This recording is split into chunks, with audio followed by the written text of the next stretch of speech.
সেই দিন এই ঝাল মিষ্টির ভর্তাটা করেছিলাম, এত মজা হয়েছিল সেটা আর কি বলবো। তাই ভাবলাম রেসিপিটা আপনাদের সাথে শেয়ার করি।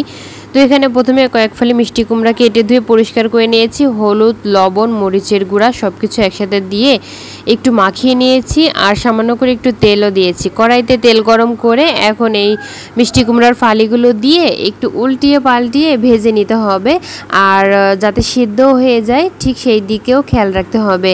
আর বেশি পুড়ে গেলে কিন্তু এটা খেতে একটু তিতা লাগবে, এরকম একটু ভাজা ভাজা হবে। ঠিক সেই পর্যায়ে একটা সাইড করে তারপর এখানে বেশ কিছু শুকনো মরিচ দিয়ে দিলাম। শুকনো মরিচটা ভেজে এখানে একটু পেঁয়াজ কুচি, একটু রসুন কুচি দিয়ে দিয়েছি। সব কিছু একসাথে ভালো করে ভেজে নিব।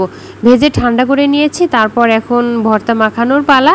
শুকনো মরিচগুলো বুটা ফেলে দিয়ে সুন্দর করে মাখিয়ে নিচ্ছি পেঁয়াজ রসুন সব কিছুর সাথে। তারপর এই মিষ্টি কুমড়াগুলোও একসাথে সুন্দর করে মাখিয়ে নিব। কুমড়াটা যদি মিষ্টি হয় তাহলে আর চিনি দেওয়ার দরকার নেই, আর যদি মিষ্টি না হয় তাহলে অল্প করে একটু চিনি দিয়ে নেবেন। এটা যেহেতু একটু মিষ্টি খেতে, আর আমি একটু ঝাল দিয়েছি বেশি করে, তাই ভর্তার নাম দিয়েছি ঝাল মিষ্টি ভর্তা। খেতে অনেক মজা, সবাই ট্রাই করে দেখবেন। এটা বানালে কিন্তু অনায়াসে এক প্লেট ভাত এমনিতেই শেষ হয়ে যাবে। সবাই ভালো থাকবেন, আল্লাহ হাফেজ।